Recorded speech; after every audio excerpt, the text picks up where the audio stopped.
December 1st, a new month, a new chapter. Yesterday wasn't our day, but let's not forget November overall had its highlights. Sure, it could have been better, but we made progress, dealt some solid blows, and kept the bookies on edge. Now it's time to build on that foundation and make December even stronger. The slate is clean, the picks are ready, and the mission to dominate continues. Let's start December off right.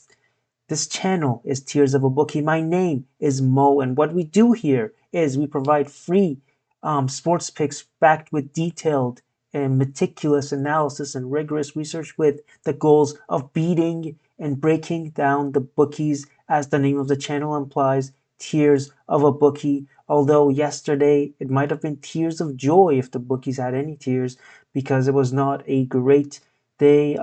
Could have been worse though, could have been much better.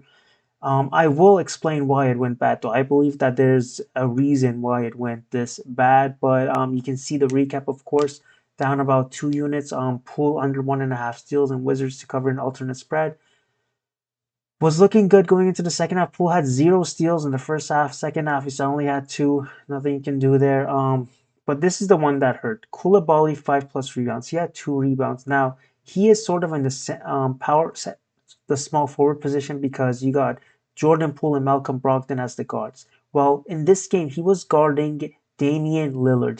His task was to guard Damian Lillard, and that basically meant that he was on the perimeter. He had no chances to grab rebounds, and I just didn't know how to predict that that was going to happen. So he just didn't have the chance to grab rebounds because of his, because of guarding Damian Lillard. Sar under in points, sweat free. Lillard 3+3s cashed out in the first half. Giannis 6+ assists cashed out in the first half. Giannis under in turnovers. This one also hurt because it finished right on the hook. He finished with 4. So if this would have went under, it would have been a much better day. But here is also something that hurt us. Again, Lopez 5+ rebounds. He had 0. But here's the thing. The Washington Wizards changed their lineup before the match. Usually it was Keyshawn George, I think, who played in the power forward position, and Sar is just playing in the center position. In all games, he plays in the center position. But this game, he moved to the power forward position, and Valanciunas, who comes off the bench, was starting as the center position. So this just changed everything, because now Brook Lopez was guarding Valanciunas, and Giannis was guarding Sar. And Giannis, usually it's the players that guard Sar, right? That get a lot of boards. And Giannis got a lot of boards. He went over. He had 12 rebounds, I think. But Brook Lopez, who was guarding Valanciunas, the matchup changed and he only had 5 rebounds. So frustrating there. Again, maybe it was because of this matchup change also that Giannis had, 4 turnovers, but we'll never know, I guess. Today's slate, though, the picks that I have for the game today, I made sure to pick a game where I'm 99% sure that they're not going to suddenly change the starting lineup, right? It's a constant lineup that they've been using for pretty much the entire season, and they're not going to change anything. So we won't have to deal with things like this, right? So I think if it weren't for that change up in the lineup, things could have been much better. But hey, it is what it is. We could have finished off the month stronger. Still finished it with about 4 units. Of course, we want much more. But hey, if we can finish, we also have to not get too greedy. If we can finish every month in the season with a minimum of 4 units of profit, that would mean how many months are there? About like 5. That would mean at least 20, 24 if there's 6 months.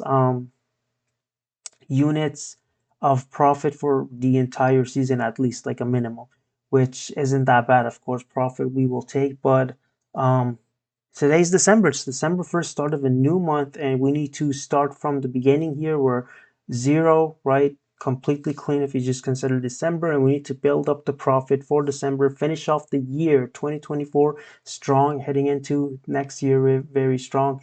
But before we get into the picks today, we got a few games today. I've got game picks and mostly player props that I like. Before that, though, if you do find any of the information here useful, please consider subscribing, maybe sharing the video, just liking, commenting, all that. Thank you so much for those who have.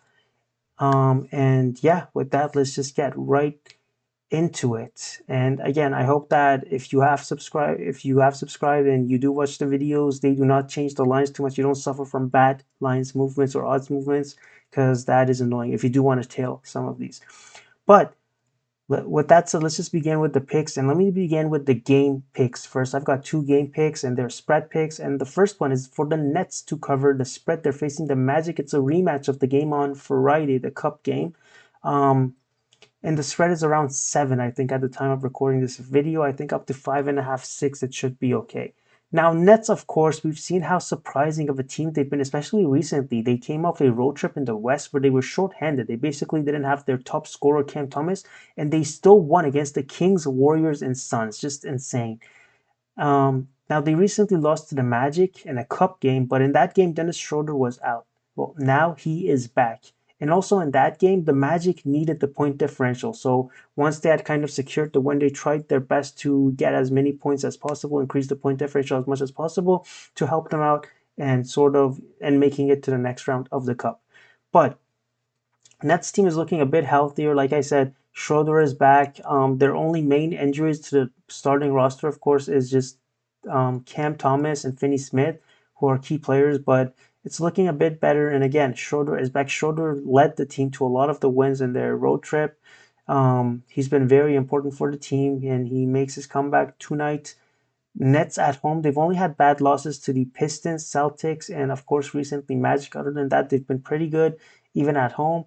And what's really important here, why I really like this, is that in 2 days the Magic have a very important game against the Knicks in New York, where basically the winner of that game goes into the next round of the NBA Cup. So I think that they're very focused on that game, right? So I don't see any reason for them trying too hard in this game, pushing themselves too hard in this game. We just saw recently how Detroit, after their win against Indiana, they had a back-to-back in Philly. In that game, first of all, they rested Cade Cunningham, and also they just didn't try that hard. They lost that game by 15 points or something to Philly. So despite their really solid performance against Indiana. So they're also focused on their game against the Bucks on Tuesday, and they just didn't try as hard against Philly. I think we'll see something similar like that today, and also pair that with, that the Nets are really good. They've been really solid, and they're looking to kind of, make sure that they don't get swept in this home series. This short 2 game stand against the Magic at home. And again, I just think that the Magic won't be trying that hard. Every few games, though, Magic have recently been very good, but after playing really solid for like a stretch of 5 or 6 games, they usually have one bad game right in the middle. We saw how in their road trip, their bad game was against the Clippers, where after that, again, they made their bounce back. I think this could be a spot for a similar game. But again, more importantly, I just don't think they'll go all out today in this game against the Nets, because their main focus is the game on Tuesday, the big game on Tuesday against the Knicks, where the winner will go to the next round in the NBA Cup. So that's my first pick. Let's move on to pick number 2. It's another spread pick, and this time it's a team that we've won. We've got one of their spread picks have actually, they've cashed in for us. However, if you've been, betting for them to cover the spread in the next games, you might not be doing so well because they failed and they haven't been good after that. But I think this is a very good spot for them. It's the Utah Jazz to cover the spread, which is around 7, or I think it's around 8 points right now. And they're facing the Lakers at home in Utah.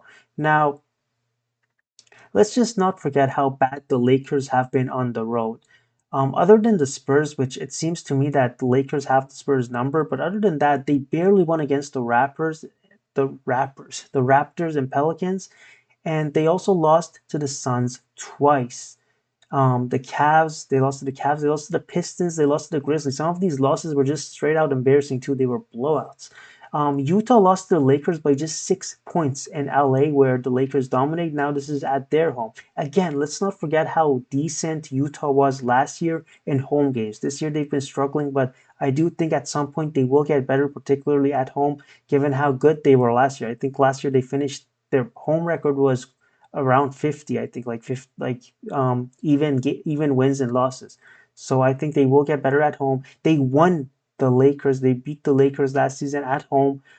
So hey, I just really like this spread for them to cover. I think it's about time that they play a game and keep it very close and maybe even win against the struggling Lakers. Lakers who have struggled on the road.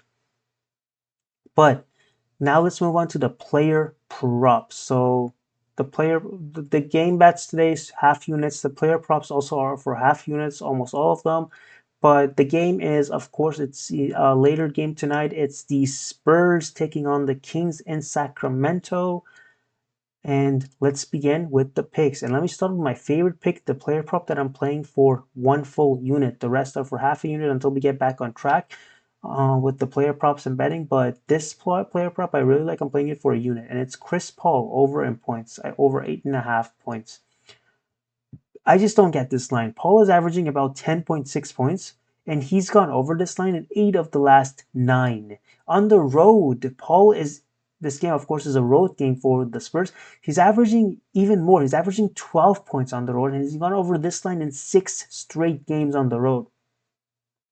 The Kings also recently are giving a lot of points to point guards, despite their pretty good start to the season. Recently, Simmons had 21 points, Mike Conley 16 points, SGA 37, Ben Simmons 4. I mean, he doesn't score anyway. James Harden 22, Trey 7. So that was one game where they kept Trey very they kept him to only 7 points, contained him to only 7 points. But Keontae George 19, Mike Conley again 14, Tyus Jones 10 and 22.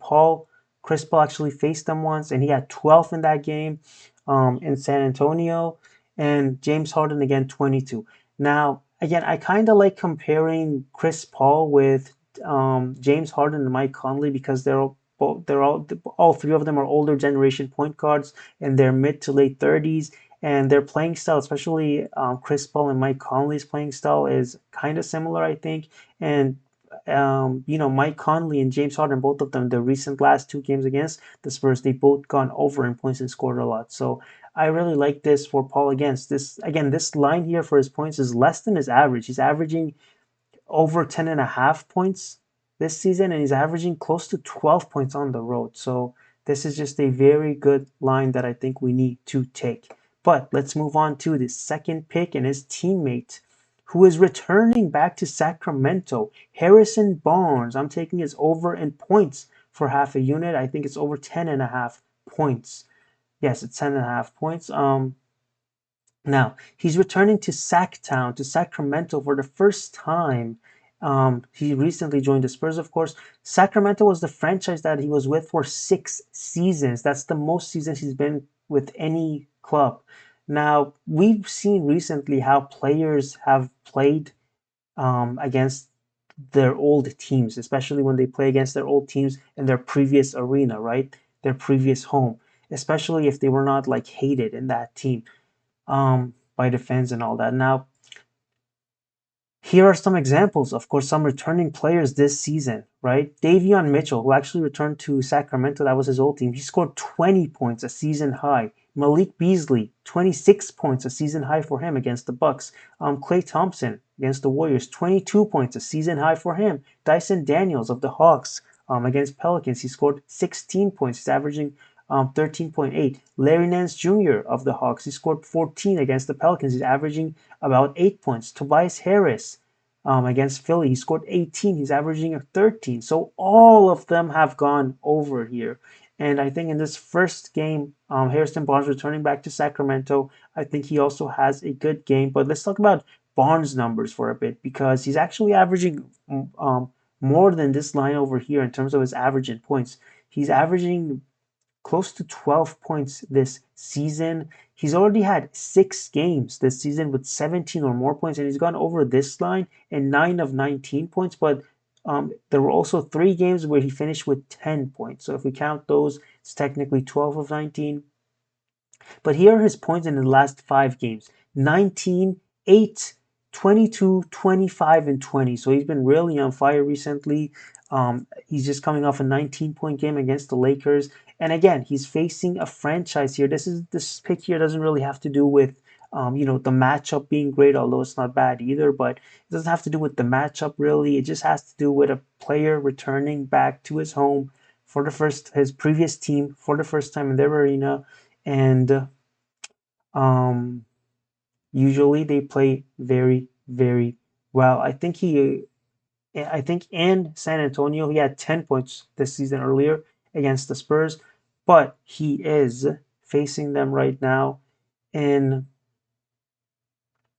um, in Sacramento. Again, I think the value for this line also should be at even money, should be at plus money on Bet365 or maybe some other sports books, which that just justifies it even more, playing it for half a unit for that value. But let's move on to the next pick, and we are now looking at another teammate, their star player, Victor Wembanyama, and we're taking his under in turnovers. I'm just dedicated to get this line, man. I know we recently lost on the hook with Giannis, but under 3.5 turnovers is his turnovers line, and for half a unit, it's at plus value. I just really like it given this matchup. This is a good matchup again, and I'm just trying this again and trusting Wemby with the ball tonight that he's not sloppy, he doesn't give it over, he doesn't force any more than 3 turnovers. But why do I like the matchup? Well, here are the last about 10 games in the centers and the turnovers they've had when facing the Kings. Ayton 1, Gobert 0, Hartenstein 1, Claxton 1, Zubac 4, Capella 2, Filipowski 0, Gobert 1, Nurkic 2, Wemby 3, Nurkic 1, Zubac 1. So only Zubac and Capella have gone over, and Zubac's gone over once. The other time he only had 1 turnover. It's interesting that Gobert, Ayton, and Hartenstein are averaging near 2 turnovers, but in their games they had 1 or less turnovers versus the Kings. And again, Wemby did face this team once, and he had 3 in that game. Um, Last season against the Kings, let me just finish it off with this. 2 games he played against Sacramento, and those 2 games he had 1 and 4 turnovers. Again, given the value for this line at plus 110, 120, I think, for plus money, for even money, over even money, I just really like it, especially given also the matchup here. And I'm dedicated to get one of these turnover picks to finally go our way. I think we've had 2 or 3 that just haven't gone our way. This is the one that is due. Now let's move on to the next pick, about 2 more, and let's move on to the Kings players now. Enough of the Spurs players. And this player here is De'Aaron Fox, under 2.5 threes for half a unit. We are fading him in his threes. Now this stat here, it has to do with history rather than the matchup. Fox is averaging about 2 threes from and about 6 3 attempts this season. He's gone over this line in only 8 of 20 games, and 2 of those were the 60 and 49 point games that he had, which he was just absolutely, just going bonkers and scoring and just setting a new career high and everything for him. But here's what really drew me to this. Again, like I said, the history. Last season, Fox had a game against the Spurs where he went 5 for 11 from 3. But if you do not, if just disregarding that game, you have to go back to April 2018 to find the last game where Fox has faced the Spurs and he's had over 2.5 threes. So you have to go way back in history. And let me just give you the stat line here. So that means that in the last 6, he's gone under this line in 15 of the last 16 games against the Spurs. When you just look at that, you've got to take this line. It is a bit juicy, but I still really like it. Again, in his career, he's averaging about 2 threes made and only 5 attempts from 3 against the Spurs. He has to basically defy history if he goes over this line, and I just really like the history backing this up, and that's why I'm taking it. It's as easy as that. But let's move on to his teammate now, and we are also fading him. It's Keegan Murray, under 7.5 rebounds. This also is another historic stat line play, which means that it has to do with his history against the Spurs. In his 7 career games against the Spurs, Murray has never had more than 7 rebounds. In fact, in his 3 home games against the Spurs, this is a home game tonight, his rebound numbers were not even close. In those games, he had 3, 4, and 4. This season, he's faced the Spurs once in San Antonio, and he had 3 rebounds, which was a season low for him. Um, it's no coincidence that his season low was against the Spurs. It's just a tough matchup for him when it comes to boards. Now, history also has repeated itself for Murray when it comes to, when he's facing some teams where historically he's been good against those teams when it comes to boards. For instance, against Toronto this season, he had 12 and 10 rebounds in 2 games. Last season against them, he had 8 and 12. Against OKC this season, he's had 2 games, both of them with 10 rebounds. Last season against them, his rebound numbers were 11, 3, and 10. So, based on the history, usually what that shows us is that against teams where his board numbers are usually high and historically he's had good performances, he repeats that. And against teams that he's been struggling when it comes to boards, he also repeats that and he struggles to go over. The reason why this line is even this high at 7.5 is because he's increased his rebounds number compared to last year by about 1.5. So that's why it's gone up this high. But this matchup here, I think is very tough for him to grab more than 7 rebounds. I think this line should have been at 6.5, and we just gotta take it when the value is when for the spot it is right now and the value it has for half a unit. And with that said, those are all the picks for today. Let's start December strong, get in the profit side, and just continue, start another run, and finish the year strong. If you watched the video to here and you liked it, please comment, like, subscribe, all that. Thank you so much. Best of luck. Let's cash in tonight and win against the bookies. Peace.